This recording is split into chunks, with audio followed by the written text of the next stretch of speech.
What happens when you take 13 of Saskatchewan's best and most creative chefs,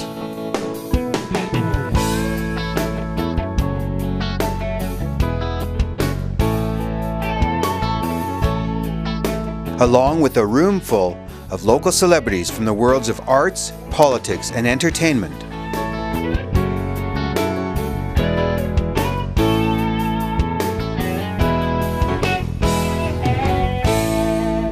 and introduce them to 17 dedicated organic farmers and the exceptional products they produce.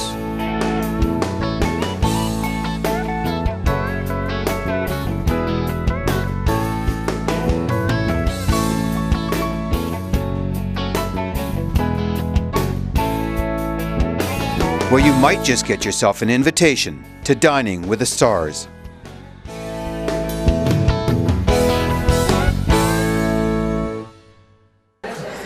So this is kind of the goodness. palette of what we're going to be using in our meal. Now the fact that I only recognize maybe a third of them, boy, that's...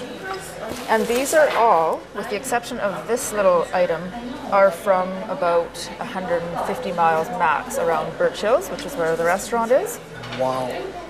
So what I thought we'd do for the first course is kind of highlight where I'm from and where I grew up, which is L'Orange, north of L'Orange.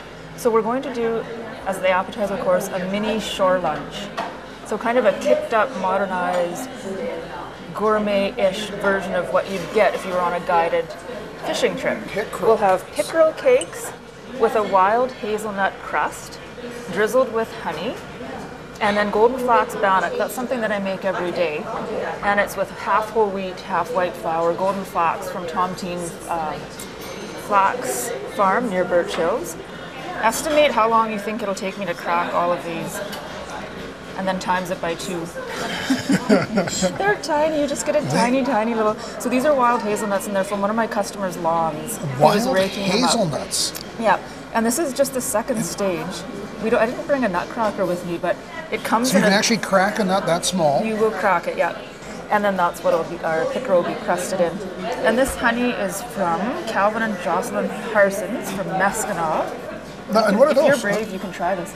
This is smoked cayenne pepper, and it's smoked by a guy named Leo Grimard from St. Louis. So that'll kind of be in with the honey. So you get a little bit of a sweet, a little bit of a crunch, a little bit of a heat. A little bit of a burn to it? Yeah. So. That's exciting. And then, oh yes. So this is kind of, I thought we'd do for the soup course, this is where I'm from. This is where we are now. So the prairies and all the bounty that they have to offer. Muscadet First Nation, which is about 15 kilometers north of us, has a wonderful program that they started in conjunction with Heifer International. And they have a potato growing operation, so they literally have tons of potatoes. And they feed their community first, and then they sell to, I think they're actually heavily involved with CHEP here in Saskatoon, providing, and they're organic, certified organic potatoes. So we'll have a... So it'll be like a red potato, white potato? Does it? It'll be a white potato, the one that I'm using, because that's what they have left at this point. So good. So we're going to make a soup out of that, and it'll be all the flavors of a samosa. And crab apples from my backyard tree. So we'll roast, and cauliflower from Keith New. He's doing what not a lot of other producers are doing. He's actually freezing produce. So you don't go into Superstore and find frozen Saskatchewan rhubarb. You just don't. And at the time when it's in season, they can't give it away. So he's kind of trying to develop this frozen industry, which I think is really cool. So we're going to roast cauliflower, crab apples, garlic, onions, add it to the potatoes, and that'll be our soup. And this is really cool. Just crunch that and taste it, if you like. I have one lady that's about 6 kilometers away from me that grows all my herbs fresh throughout the year. I go out on Thursdays to harvest flowers, herbs, and vegetables, and then I make the dinner with it that night. And then she dries. I have bags and bags of dry. This is coriander. So that'll be the seasoning in the soup. Okay, are we full yet, or should we go on? The main event, we're going to kind of highlight a bit of your heritage. I'd like to do, with your permission, an Aussie Rules lamb meat pie with whole wheat crust. That sounds wonderful. And one of our producers, this is a nasturtium I wonder if there's a little spoon here. Nasturtium habanero jelly. Nasturtium. But that, I think with the lamb, she has a wild, like literally wild from the bush, mint jelly that we'll use to go with the lamb. Well, that's very tasty. It's not like with crackers at all. I love these two colors together. This is the rosemary. It's got a bit of a bite to it, though. It does. Like It takes sure a, does. It takes a moment, and then Yeah. And you can use it in a sweet dish too. Okay. And this is the rosemary. I think we'll cook the lamb with Guinness, kind of the Irish Well, the Irish nod, influence. nod to Okay. the Irishman. Yeah. And rosemary as well. And a little bit of Marmite. Okay, so that's what we'll do for the main course. Oh, and we have wonderful rice from Canadian Lake Wild Rice. So I think we'll work that into a slaw. After the last of the local lettuce, I don't serve leafy salads, much to some of my customers' chagrin, but I just do not want to do imported lettuce. So we do lots of slaws. So by April, everyone's just like slawed right out. But right now, we're okay.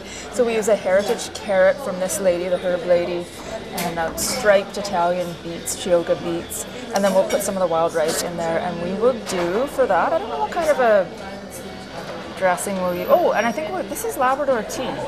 Are you familiar with that? No. It grows in the boreal forest near blueberries. Just try a little bit of that. It's used in a lot of Cree medicines, so you have to respect it and not go crazy with it. But I call it bush basil because you can use it kind of in place of where you would use basil. And I'm just backtracking a bit. That's going to go in our fish dish as well. It's nice to use ingredients that would be found near each other. So the pickerel and the northern pike with the... Oh, do you like dessert? You're not on a diet. I'm on a diet, but I cheat. I try and cheat one day every couple of weekends. Okay. And I haven't cheated in weeks. This has to be your cheat. I've been saving myself for this. Perfect. So we're going to do just a celebration of local organic food. Cake and ice cream, what could be more celebratory than that, but we're going to change it up a bit. I did this dish for the Saskatchewan Pulse Growers field lunch, and it was a lot of fun. A split green pea. So these are organic peas from Maymont, Saskatchewan. That might be stretching the 150-mile thing a little bit. So we're going to cook those, mush them up, and add it to the cake, which sounds disgusting, but it is so moist. I love split green pea soup. I've never heard of a cocoa. So we'll have the soup on Wednesday. I'll save some of that, puree it. No. We won't do that. But that'll go into our chocolate cake. We'll use dark organic chocolate cocoa powder. Try one of those. That's a sea buckthorn berry. There's more vitamin C in this little guy than probably half an orange. And you can eat the seed as well. They're kind of the new superstar on the medicinal food scene. Very tasty. Native to Russia, so of course they grow very well here. And that's a sea buck. Sea buckthorn. Buckthorn. Yeah, China and Russia. I have to have another one. So that'll be, I'm going to cook that down, make a little syrup, and then that'll be our ice cream, a sea buckthorn ice cream. What are we missing here? I think we've gone through it all. Lentils. I love lentils. I don't know what I'm going to do with them, but they will be in our meal somehow, somewhere. So is there anything else you can think, like any requests you'd like to have, or? That sounds enough so food? impressive. I love lentils, and I'm eating more lentils these days than I've ever eaten before. So I'm interested in whatever you do with lentils. Good. I don't think there's been a day at the restaurant that I haven't had lentils on my menu. So if there ever was, people would probably check my temperature. Well, they're very versatile, aren't they? You They can are. do so much with them. Yeah, for sure. That looks. I feel, just talking with you and looking at the menu, I feel so uninformed because I've labored under this misapprehension most of my life that organic is meats, name the meats, primary vegetables, that sort of thing. But when I see these, boy, this is. I'm really looking forward to this. Thank you. I am too. It's going to be fun. And now I'll go get cooking.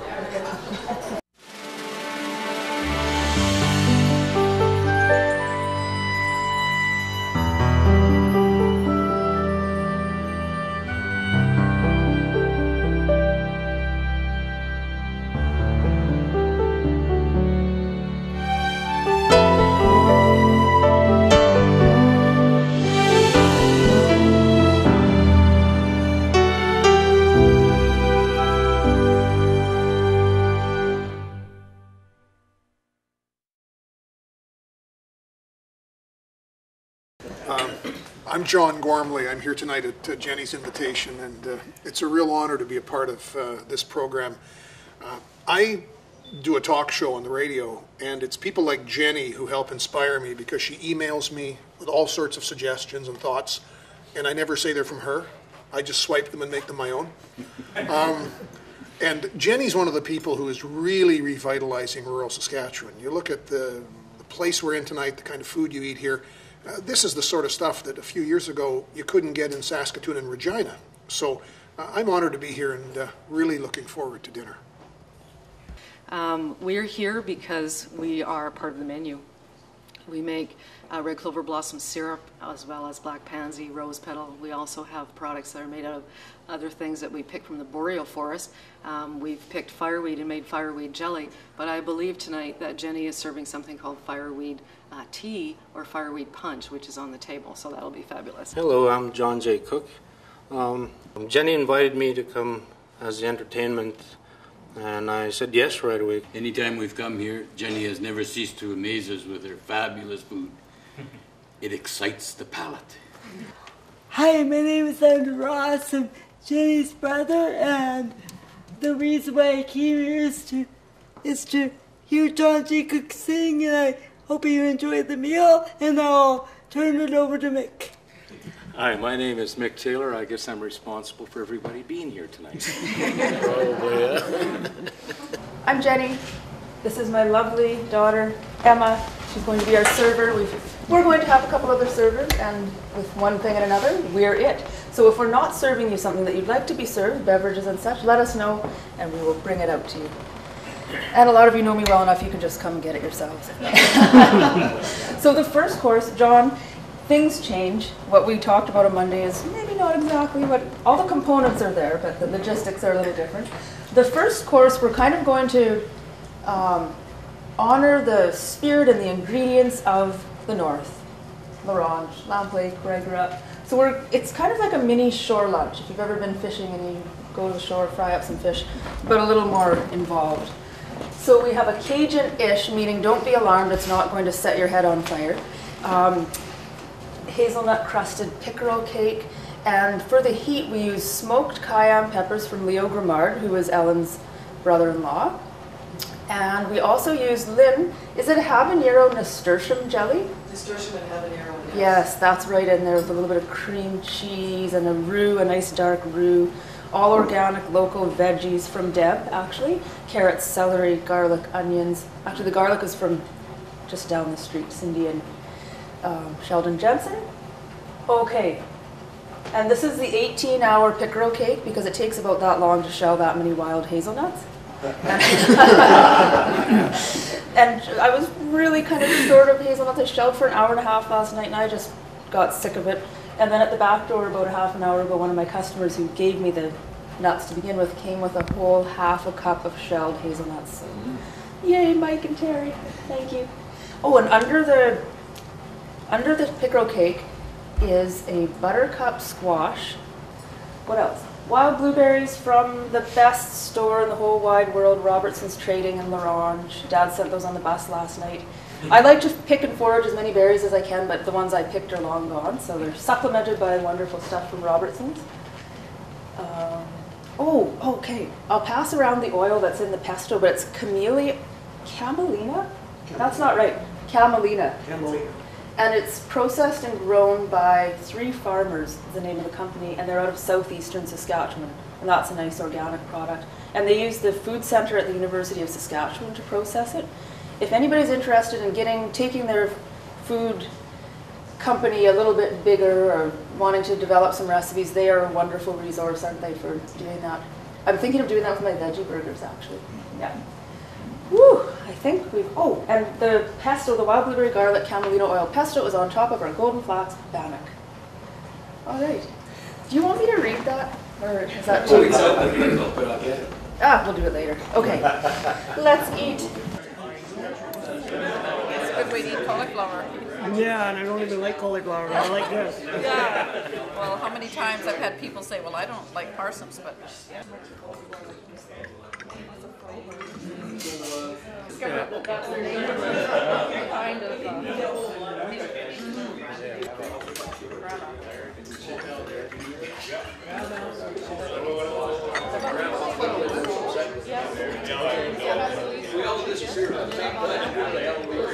We do want to hear next from Keith New to talk a little bit about his experience in setting up a CSA. Now, we've heard of CSAs that are close to a metropolitan area close to Chicago, right? Population base, etc.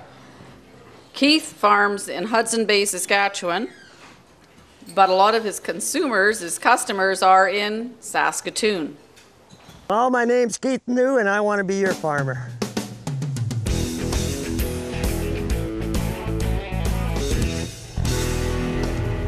Some studies say that there's no difference nutritionally between organic food and regular food. When I grow my food on this ground, you can taste the difference. It's real food. Between what you get in the store and what I grow, it looks the same, but you can tell the difference. You can taste the difference. On the banks of the Edamame River, my farm name is Edamame Organics, and we've been organic farming here since 1990.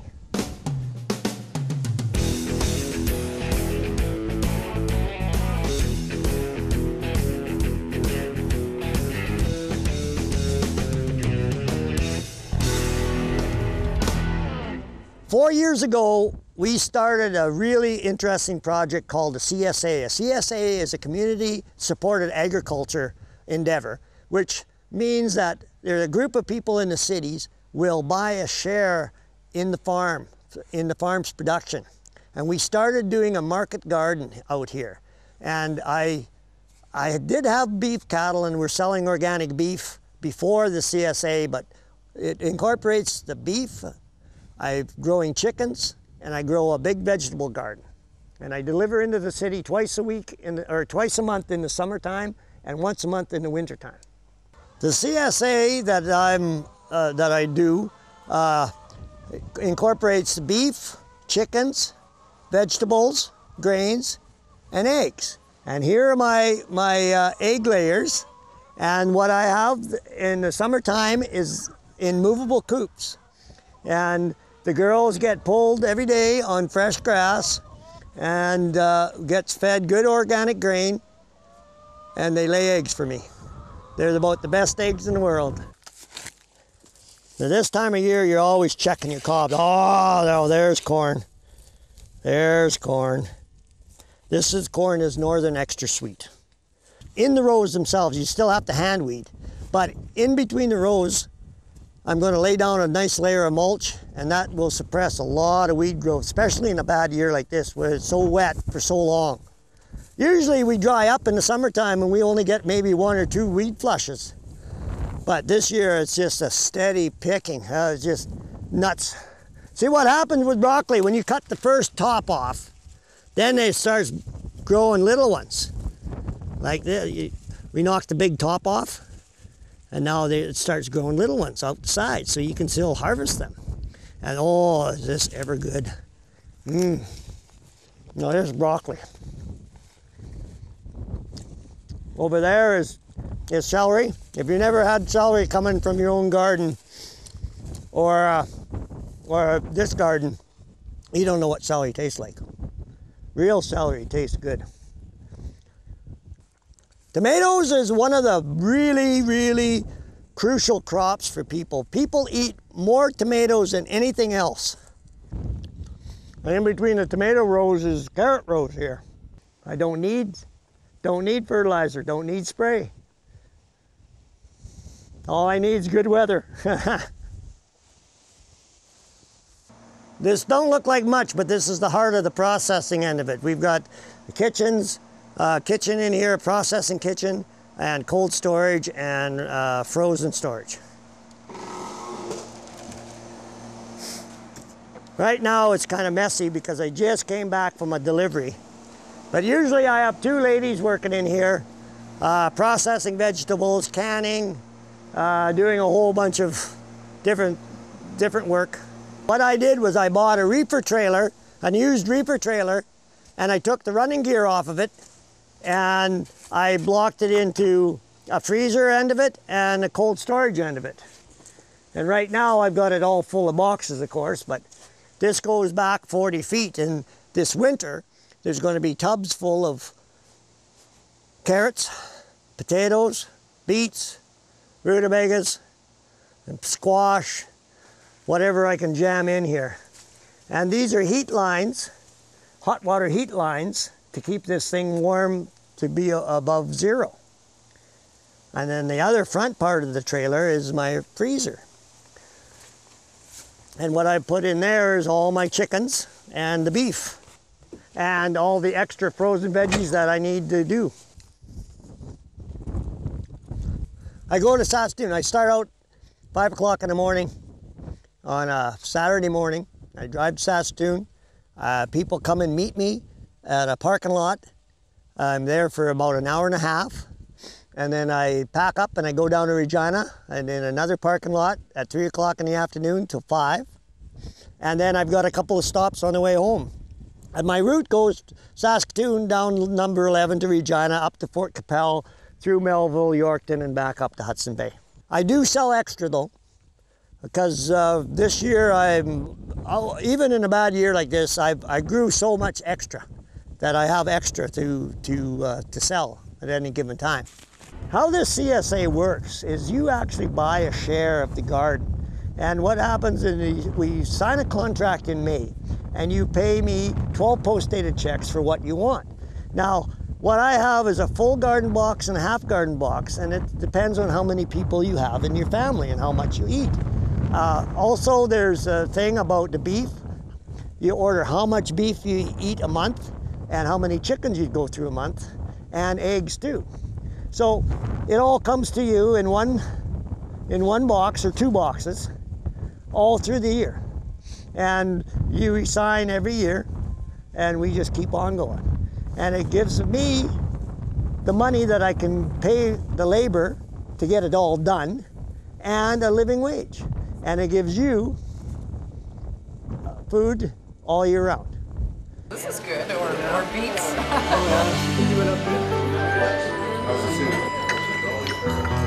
Very good.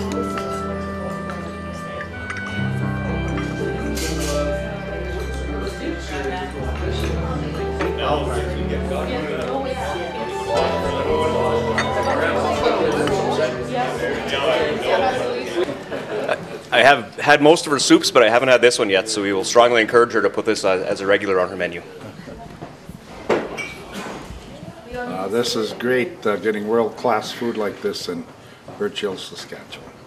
Roasted crabapple, cauliflower, and potato soup like nothing I've had before. The hint of curry and coriander really gives it flavor. Jenny has this ability to blend different flavors together that really excite your palate. For a lot of us who've lived here most of our lives, who know about organic food, you tend to narrow it to organic beef, organic chicken, a few vegetables.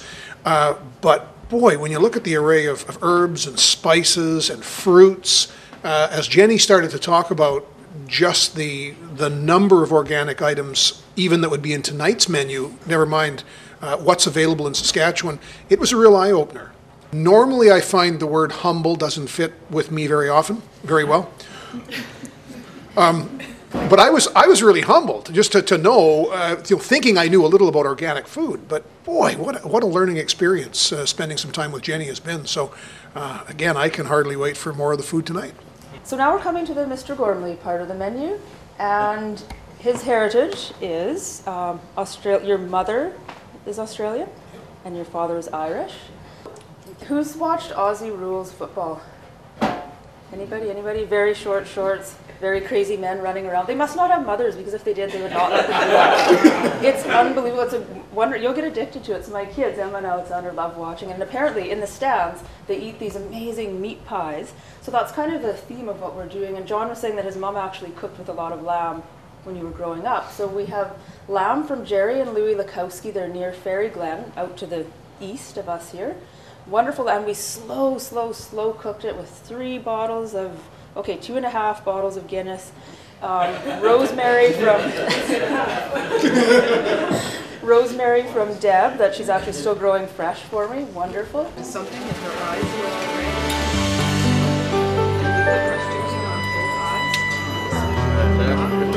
Great. Because it actually draws the heat. This is wonderful. The way she's done the lamb, you can tell it's really slow cooked, and I can't quite taste the Guinness in it, but boy, this is beautiful. It's wonderful. As a non-lover of beer or lamb, it's divine. I'm not a fan of lamb until now. I don't know where she gets these combinations from, whether she lies awake at night and dreaming this stuff up or not. Like, to me, we can come here anytime, and it doesn't make any difference what the menu is because it's all new anyway.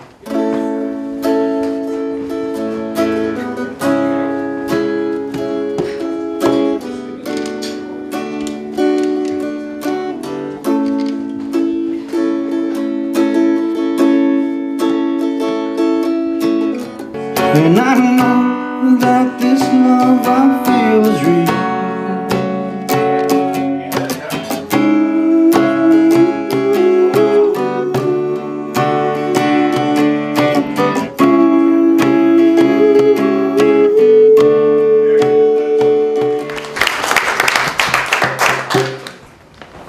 So this is, so we kind of did where I was, where we are now, where John comes from, and this is just a celebration where food is going, which I hope is local, I hope is organic, and as much as possible, and I hope involves relationships like we're kind of building here. It was beautiful right from the beginning to the end. It was just a fantastic meal. It was an organic orgasm of the taste buds. The whole meal was awesome. Is it okay to lick the plate? From a beautiful soul comes beautiful food, and Jennifer is a beautiful soul. Oh, Jenny, this was absolutely wonderful. I just love seeing the different things you've come up with. Just one word, magnifico. Thank you, Jenny. This has been a fantastic meal. It's very, very good. I'll be remembering this one for quite a while, and hopefully we can touch base in the future and do a little bit of bartering back and forth. Well, Jenny, at Bedard Creek Acres, we have a tagline. It's experience the beauty of life through taste. And tonight, you are truly an artist, and we have each and every one of us done just that. Thank you. I'd heard about just how creative and innovative your menu planning is, but boy, tonight with these courses, with this organic food, absolutely an incredible evening. Thank you. It's been a real privilege coming here, and it's been a joy for all of us. I want to on behalf of SOD, I want to present this certificate of appreciation. It certifies, certificate is awarded to the New Ground Cafe and to Chef Jenny Willems in appreciation of your participation in Dine with a Star and in furthering the cause of local and organic food awareness. The Saskatchewan Organic Directorate has gifted you with a 1-year complimentary membership to SOD. So, and have a little certificate you can hang up. I've never had a plaque. Oh, Thanks,